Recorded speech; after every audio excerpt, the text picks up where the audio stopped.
Oh, it's so good to be free. Hi everyone, and welcome back to the Homestead Challenge. Sorry I missed out last week on last week's video. If you don't already know, I am in my first trimester of pregnancy and I was just having some issues with sickness and some hormonal moodiness and things, so I decided it was best to just take a week off. I actually planned a really complicated soap making video for this week, but I think I'm just going to take it easy. So today we're actually going to be working the nap time hustle. So I'm just going to show you what I typically do on a day that I'm feeling good and up to doing a bunch of stuff during my toddler's nap time around my mini little homestead on my rental property on a military base. So first, I actually wanted to start out by giving a little garden tour. This is going to be like more of a vlog style video, which I don't normally do. If you do like that kind of video though, I love watching vlogs. If you like vlogs, give this video a thumbs up so I know that you like them, and so I know that you want to see more of this kind of video. So I'm so excited to share how my garden is coming along with you. I actually started it, I want to say about a month ago. I'll have to look it up. But I have all of my videos on how we built our raised bed for my first ever vegetable garden, and how we filled it, and what I planted. So some things have changed since then, some things have gone very well, and some things have not gone very well. So I wanted to show you my successes and failures so far. Maybe you'll have some suggestions for me. That's a whole part of this Homestead Challenge community, is communicating back and forth and helping each other. I really think that, you know, a lot of us are beginners and we're all trying to figure this thing out. So if we can figure it out all together, I think that that is the way to do it, creating this community of beginners and some experts. Some of us are better at some things than others. So we will see how my garden progresses, but first I just want to show you how it's going so far. All right, so here's my little raised garden bed. And like I said, I already have videos on how I filled everything. I will leave those down below.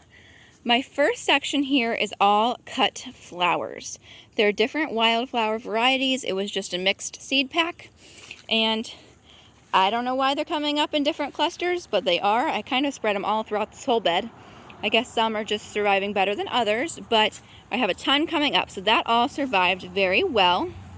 And then moving over, this section here is my herb section. So I do have some things coming up.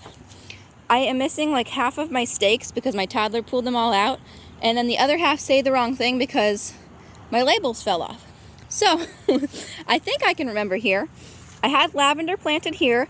Absolutely nothing came up, and I don't know why.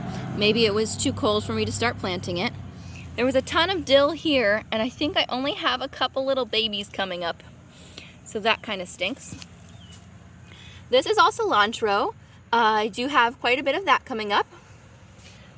I have a few little sages, and I keep finding, I have no idea why, but I planted onions, and they keep just showing up in random spots throughout both the beds, even though I didn't plant any in this bed. So I must have spilled it, or they must have gotten carried over. Sorry, I'm out of breath, pregnancy thing. So let's go to the other side of the bed here. Here are supposed to be chives. I literally have one sad one popping up. And here was supposed to be rosemary, and I got nothing. We have gotten a lot of rain recently, and I know that rosemary likes to grow. Well, here's something. I don't know if this is a weed or a rosemary. Let me know if you know in the comments below what I got here. Or is that just another onion? But I know that rosemary likes to dry out, and this soil here is staying pretty wet with all the rain that we've been getting. And it did frost over one day. So I thought that I planted not too early for some of the stuff, and that I'm waiting to plant some of the other stuff because our last frost date here is April 1st. But somehow it still frosted after April 1st, so I'll show you my casualties from that.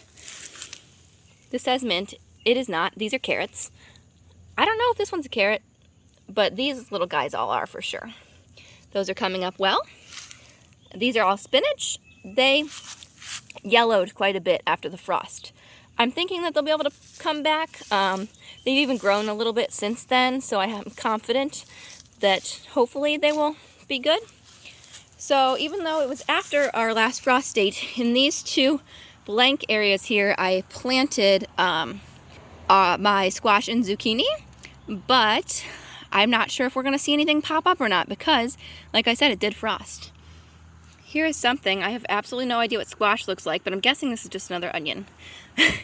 I really don't know what any of this stuff typically looks like when it comes up except for some of the herbs.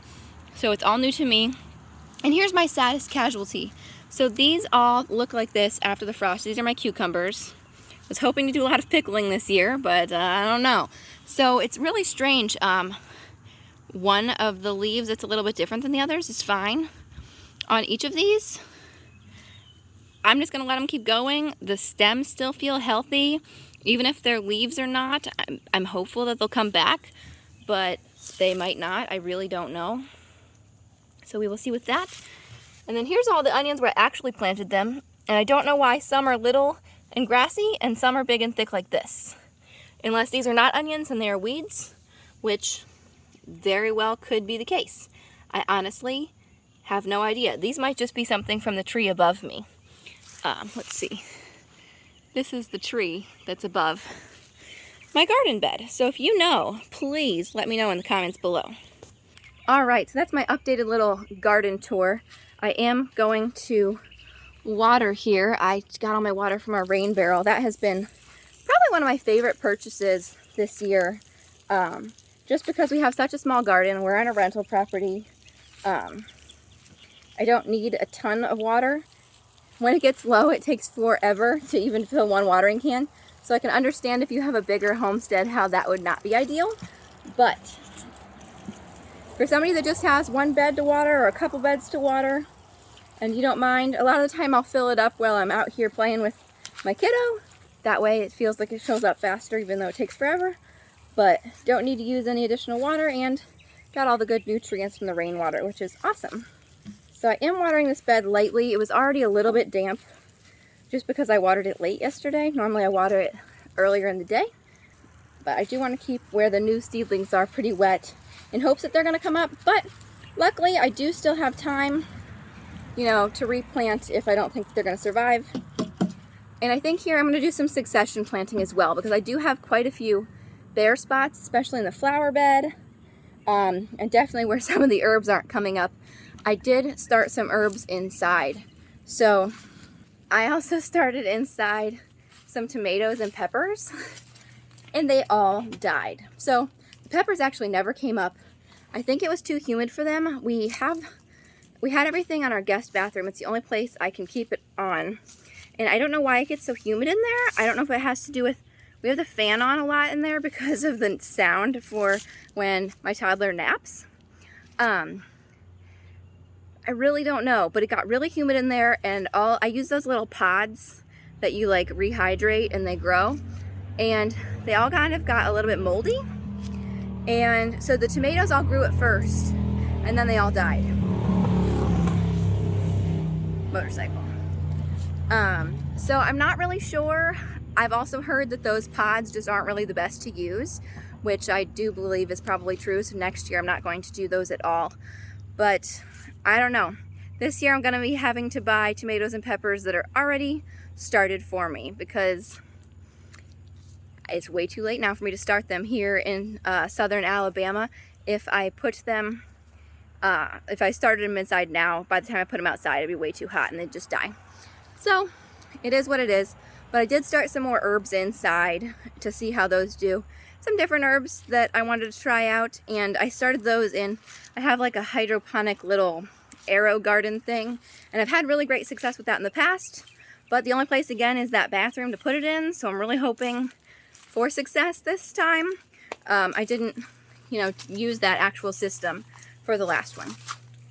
So we will see how it goes. Hopefully I didn't make you dizzy by just walking around my garden, but I'm going to continue the nap time hustle by doing some things indoors that I've needed to catch up on since I haven't really been quite myself lately. So along with my indoor seed starting fails, I have had some other homesteading fails. So I just wanted to let you know that in different seasons of life, different parts of homesteading and making things from scratch can be very difficult.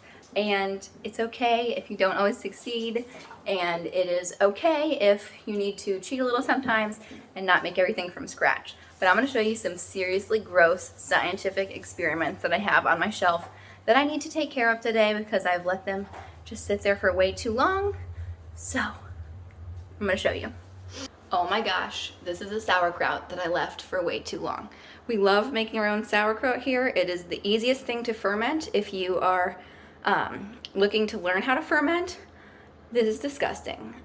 I'm sure that some people would still eat this because if there is minimal mold on the top, you can still eat this, but I'm not gonna eat this. Like, no, just certainly not. And honestly, with my pregnancy, I don't even know if I can clean this out without without getting sick. So I might make my husband clean this out. So today I actually am going to make some more sauerkraut. I have some cabbage in my fridge that has been in there way too long because I was supposed to make coleslaw last week. But as I said last week, things were a little rough, so making things from scratch didn't go very well. We ordered a lot more takeout than normal, and that is okay. Even though I'm disappointed, you know, and I notice when we have to order takeout more or go out to eat or whatever, hurts my stomach more, it's expensive, and it's just, you know, not the way that I want to do things. But sometimes you just gotta do what you gotta do.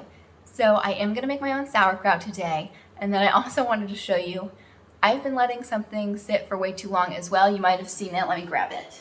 So this is a cleaner that I've let sit for way too long. I have a recipe actually for both the sauerkraut and this cleaner on my blog, so I will link those down below if you're interested.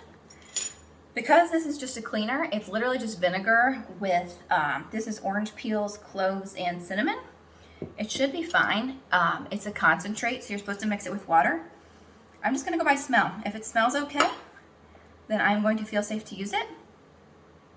Yeah, it just smells like cinnamon and oranges and vinegar. So that is good.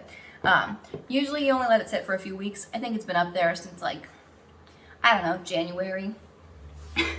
But all you have to do is filter everything out, the chunks out, and then you can put it in a spray bottle with some water and use it. So I'm going to be doing that.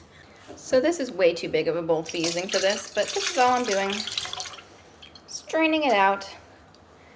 And this is one of my favorite household cleaners. If you've ever used Thieves by Young Living, I'm not somebody that religiously uses Young Living or any MLM type thing by any means, not my thing, but I do like the Thieves cleaner.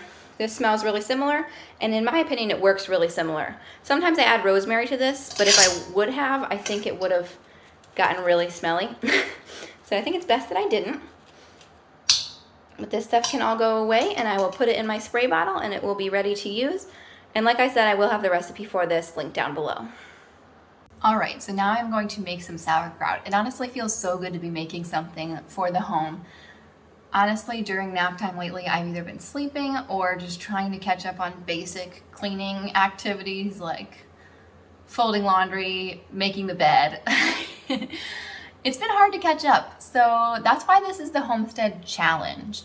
You know, life gets in the way sometimes, and I just don't want anybody to feel bad if they feel like they can't do some of this from scratch stuff for a whole week. If you can't do it, that is okay. I really was struggling, but honestly, when I get back to it and I do just make something, or if I get out in the garden just for a few minutes, it honestly makes me feel so much better.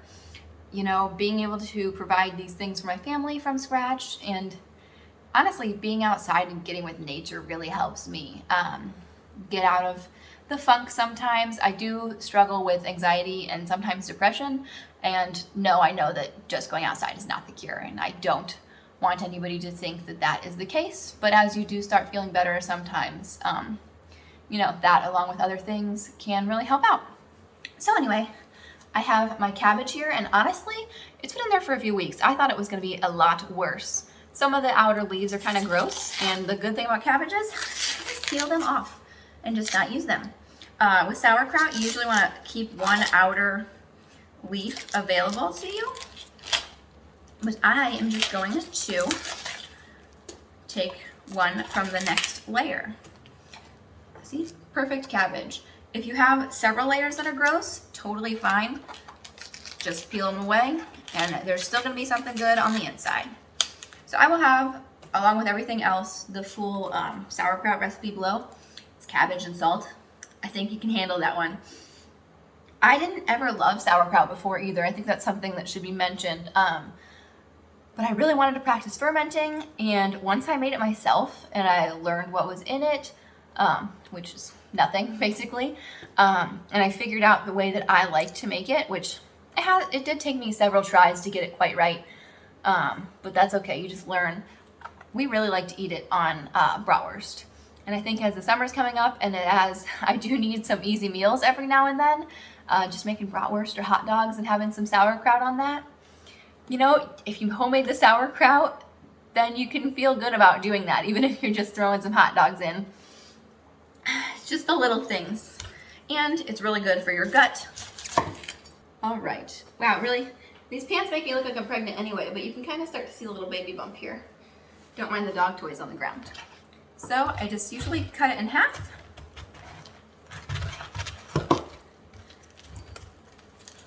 And then I like to cut it in half again, but I like to kind of keep this main root stem intact so that way it doesn't fall apart.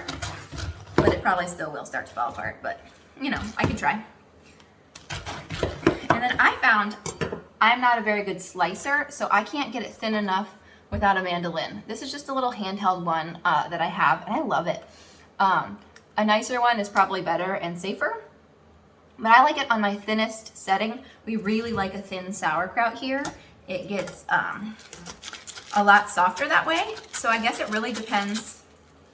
I should just do this right into my bowl. Why make it harder?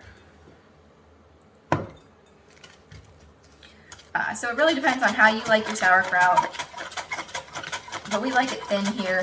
I made it too thick without the mandolin the first couple times, and it still had some crunch to it. So if you do like that, then you can make it a little bit thicker. And with sauerkraut, I honestly just leave it on my shelf until we are ready to eat it. But as you saw last time, I think I left it a little bit too long. That was like months. And just, you can leave sauerkraut for months, but usually it would be like a much bigger batch. A lot of the time, if I'm making coleslaw, I'll make, since we have a small family, I'll just make half of the cabbage coleslaw, and the other half I'll just use and make a tiny bit of sauerkraut at a time, just because we are such a small family. But if you have a big family, or if you want to make this kind of stuff in bulk, you can use several cabbages and make it all at one time, which would probably be easier. And I honestly don't even bother too much. I'll just compost the rest of this once it gets too small, because I don't want to cut my fingers off in the mandolin. All right, so this is about how much sauerkraut I got out of that. I probably could have gotten a lot more, but I'm being lazy. So then you add about a tablespoon of salt. I don't like to measure anything, so I'm just gonna put some in, probably more than a tablespoon, because we like things pretty salty around here, which I know is bad for us, but it is what it is. And then you just work it in.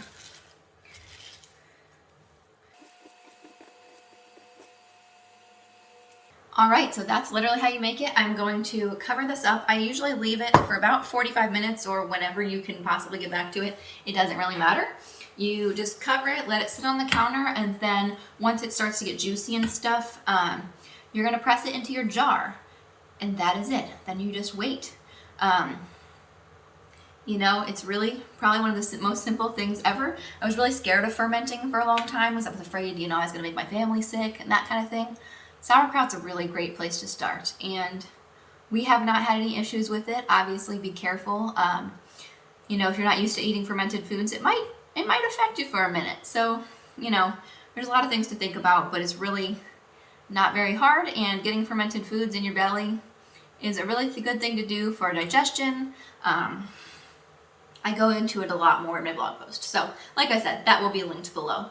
So, I'm gonna get this cleaned up, and then since we still have a little while, I'm going to do general nap time hustle things. So, gonna do some cleaning, stay tuned. So I think this is true for many homesteaders or wannabe homesteaders like me and people with an urban homestead. The worst part is the dishes. So that sauerkraut was really easy to make, but now I have to do all the dishes from it.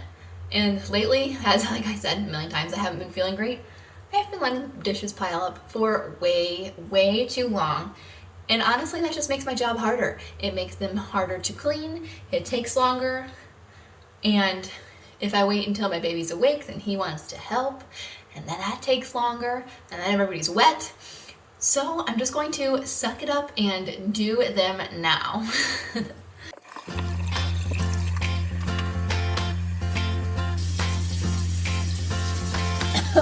Drop your worries, pick up on this fine stream of love we're riding on. Don't believe those silly rumors, life is a chore. I'm telling you, just 5, 4, 3, 2, count it down. With me we'll blast off, and next you'll see what's behind us shrink and disappear out of view. Come on and breeze down this highway. Speed up this ride now. No trials too strong to drag us down. We'll breeze down this highway. We got more inside us, and this life isn't done. We got it, it's a breeze.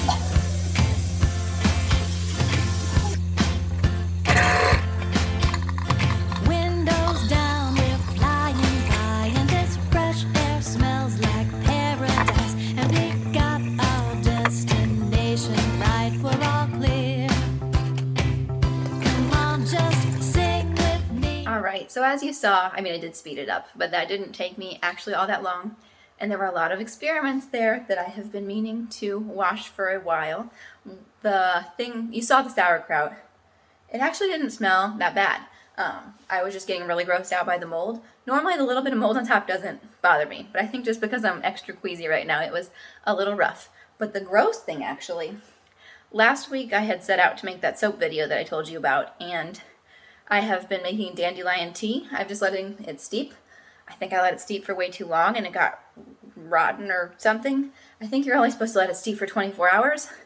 I kept meaning to make the video and then just not making it, so the dandelions have been sitting in water for way too long, and that smelled so bad. So I'm glad I didn't use those to make soap that's going on my body. I don't know if they typically smell. If you've ever made anything with dandelions, let me know. Also, I know some people drink dandelion tea. Dandelions have a lot of good properties, but mine had so many bugs. I tried to get all the bugs off before I brought them inside. Then I had to let them sit for a long time without water. And then even in the water, there were a lot of bugs. So if you have any hints on that, let me know. I'm going to be posting this and then filming that soap video shortly after. So I would love to know some tips on brewing dandelion tea, because I've never done it before. I'm also curious because I do live on a military base in the rental house. So they spray. I, of course, would not spray pesticides at my house if it were mine, but in my front yard and all along the sides of the roads is the only places that I can find dandelions. They do often spray, so sometimes I can't find the dandelions, but when I do, I know that they have been sprayed, so I don't think I would ever want to drink it. I don't know if I would anyway. It's not really my thing. But as far as soap goes, I mean, I don't really want to be putting pesticides on myself, but I don't know if when you pour the boiling water on it, if that affects it. I don't know. If you have any knowledge of this, let me know, because I know people use dandelions all the time. Do I just have to go to an area that's a field that's not maintained to make sure that they're not getting sprayed? I don't know. Let me know if you know. Alright, so cleaning really isn't necessarily a part of what I typically do here on this channel, but it is all a part of taking care of my homestead, and it's really what needs done, because my stress gets really bad when I have a super messy house. A little bit of mess doesn't stress me out because I have a toddler, and things are definitely not as clean as they used to be back in the day, and I'm sure that with the second one, it's all just gonna be bad.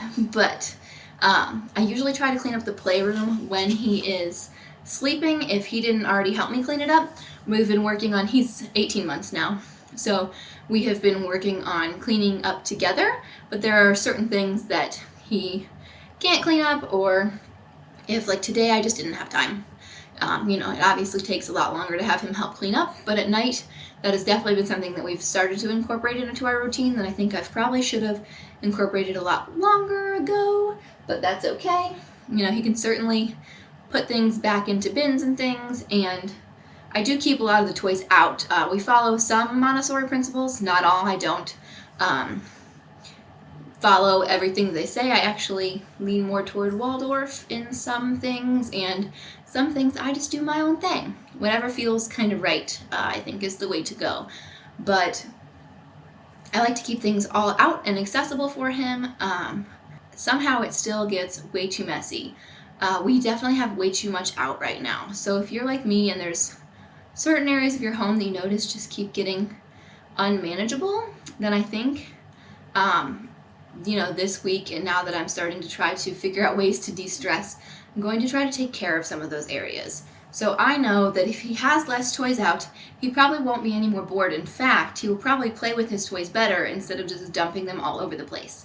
So I'm going to get another bin. I have one bin of stuff out in the garage. We don't have anywhere else to store stuff. Of toys that just go in and out of rotation.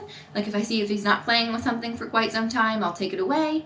I don't have any real routine for toy rotation, but and if I notice that he's not really using something, then we'll put it away. And I think that's what I need to do with a lot of things right now, because if he's not that interested in it, he'll literally just take it all out of whatever it's in and dump it all over the place. And then I have to clean it all up, and I can't handle cleaning any other things up. So we're going to do that today. So I made myself an Arnold Palmer and these cute little bee glasses. These are from Anthropology last year. I love them. But an Arnold Palmer, if you don't know, is just sweet tea and lemonade, or just iced tea and lemonade.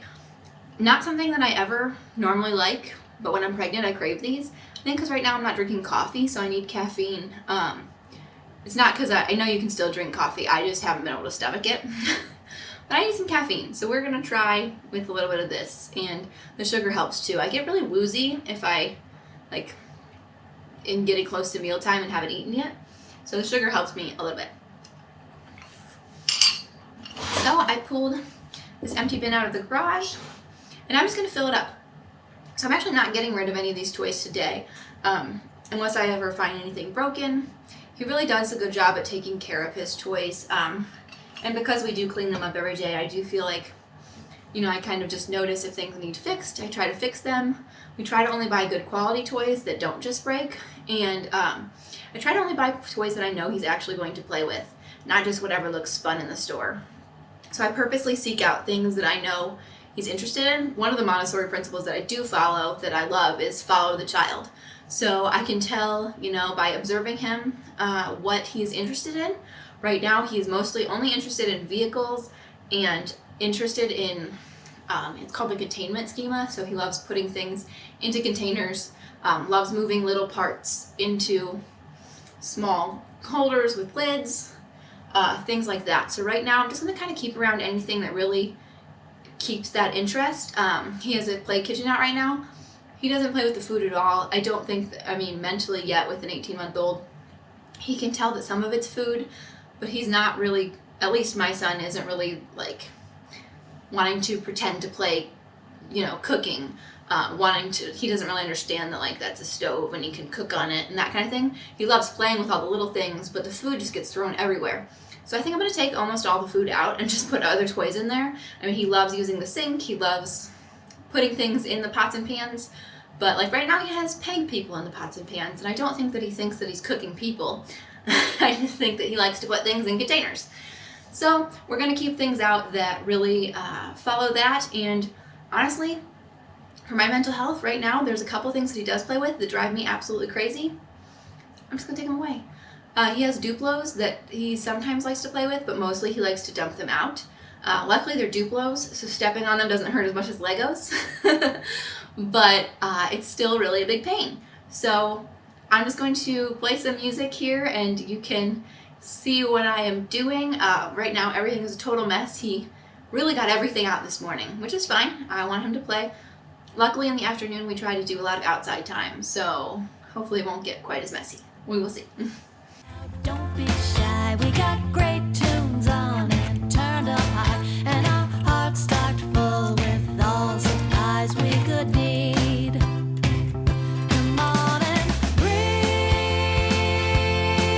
down this. So actually I think that that's all I'm going to put away for right now. I actually did last weekend or the weekend before take out a bunch of stuff, so I already have one whole bin full of stuff in the garage.